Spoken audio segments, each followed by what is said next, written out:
नमस्कार. श्री निसर्गदत्त महाराज दैनंदिन चिंतन भाग 117 आणि 118. प्रथम भाग 117.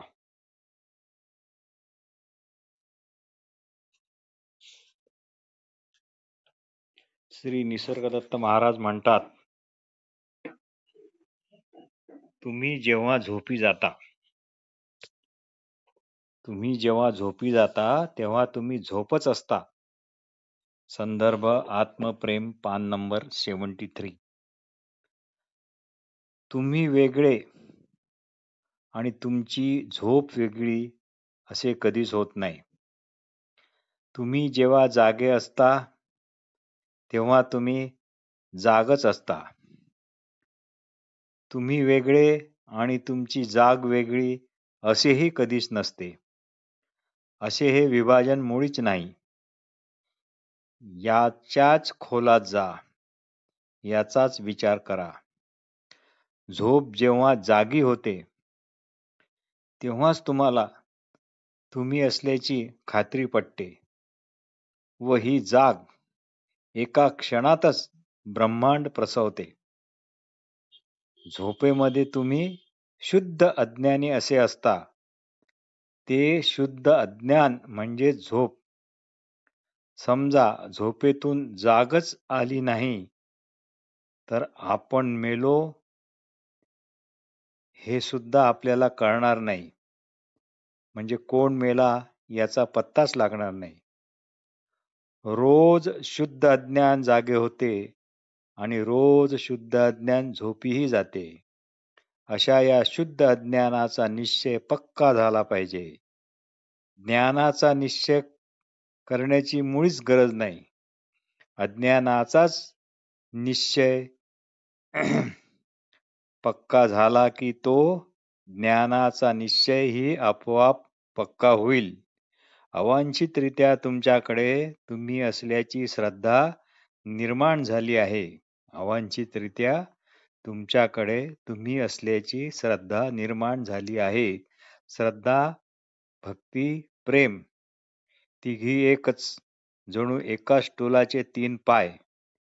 प्रेम म्हणजे आपणाबद्दल आपलीच आवड, आपल्या असणेपणाविषयीची आवड. ही आवड म्हणजेच आत्मप्रेम. तुम्ही असल्याची श्रद्धा ही परमतत्वाची मंगलमय आश्वासक अशी शुद्ध ज्ञानमूर्ती आहे. देहाच्या ओळखीमागे पण हेच आत्मप्रेम आहे. पण इथे देहबुद्धी ही मुख्य होते आणि आत्मप्रेम हे गौण राहते. याला कारण स्वस्वरूपाचे अज्ञान हेच होय. म्हणून अशाश्वत अशा देहश्रद्धेचे पूजन करू नका. देहाचा उपयोग हा आत्मश्रद्धेचे पोषण करण्याकरता सत्कारणी लावा. लक्षात ठेवा, आपण असल्याची श्रद्धा हेच तुमचे आणि गुरुचे पण रोकडे रूप आहे. अहो, ज्याचा आत्मप्रकाश कधीच मरत नाही तो कधीतरी मरेल का?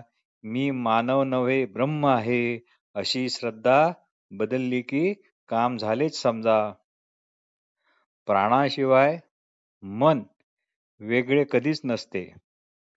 हा प्राण किडा मुंगी मनुष्य असा कधीही भेद करत नाही.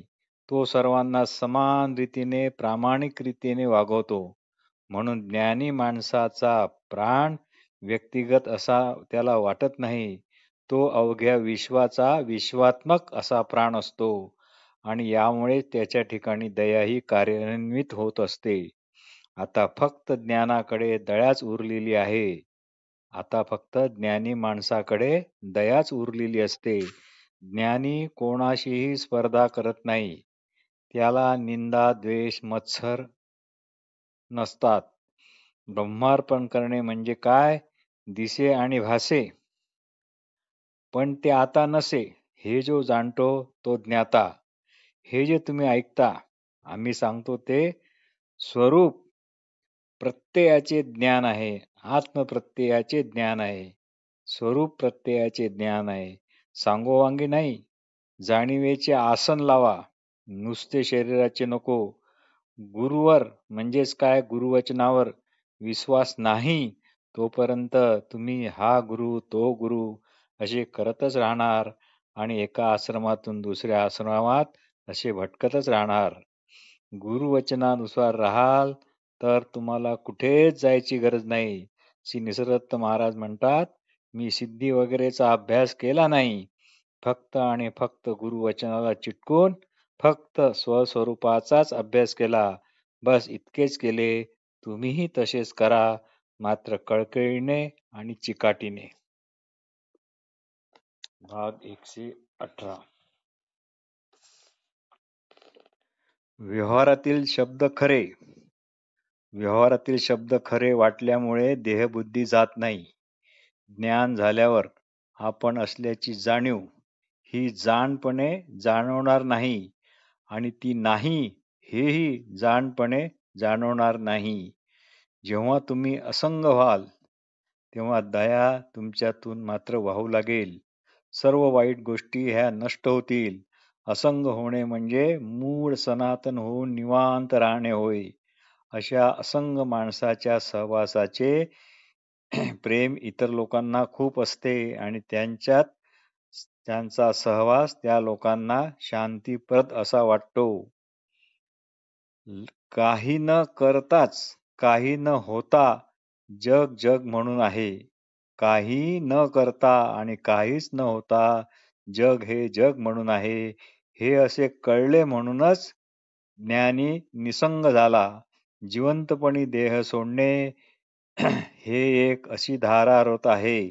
तुम्ही स्वीकारल्याशिवाय तुमच्याकडे कर्तेपणा किंवा त्या अनुषंगाने येणारी सुखदुःखे येतच नाहीत. ते फक्त आणि फक्त तुमच्यावरच अवलंबून आहेत. आपले रूप तसे नाही, पण तुम्ही तसे ते मानता. यालाच परोक्ष ज्ञान म्हणतात आणि आपल्याला खऱ्या स्वरूपात पाहणे याला अपरोक्ष ज्ञान म्हणतात. ज्यांना जे जे बरे वाटले ते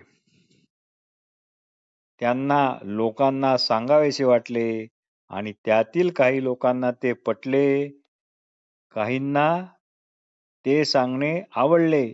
त्यांनी ते अजून पुढे नेले आणि अशा प्रकारे पंथ संप्रदाय ट्रॅडिशन वगैरे बनले आणि सुरू पण झाले. पण लोक कल्पनेने जे निर्माण केले गेले तिथपर्यंत जाण्यासाठी आपापली साधना वगैरे करू लागले. खरं म्हणजे ज्यांना उगी राहताच येत नाही त्यांनीच या सर्व गोष्टी स्वतःवर आणि समाजावर ओढवून घेतल्या व नंतर शिष्य परिवाराच्या अंगावर लोटून दिल्या. शिर्डीचे साईबाबा मात्र अशी कोणतीच कल्पना न करता कोणताच संप्रदाय त्यांनी स्थापन केला नाही. न कोणाला शिष्य केले, न कोणाला नाम दिले, न कोणाला मंत्र, असे श्री निसर्गदत्त महाराज एका ठिकाणी म्हणतात. आपल्या ठिकाणी आपण असल्याचे जे स्वयंप्रकाशी ज्ञान आहे ते खरे म्हणजे ब्रह्मसुखाला पण लाजविणारे आहे. तेच असंख्य प्राण्यांना अन्न पाणी देते. जेथे असे आपणच असल्याचे स्वयंप्रकाशी ज्ञानच नाही तेथे काहीच नाही. तुम्ही असल्याच्या ज्ञानाला रंग, रूप, आकार असे काही नाही. ते प्रेमसंतुष्ट आहे. म्हणजे आपला आपणच स्वाद घेणारे, प्रेमाचा स्वाद घेणारे असे आहे. आपला आपल्याला जो स्वादिष्ट स्वाद तेच आपले हे असे आत्मप्रेम. वेदशास्त्रे पुराणे ज्याचे महात्म्य गात आहेत तीच विभूती तुम्ही स्वतःच आहात.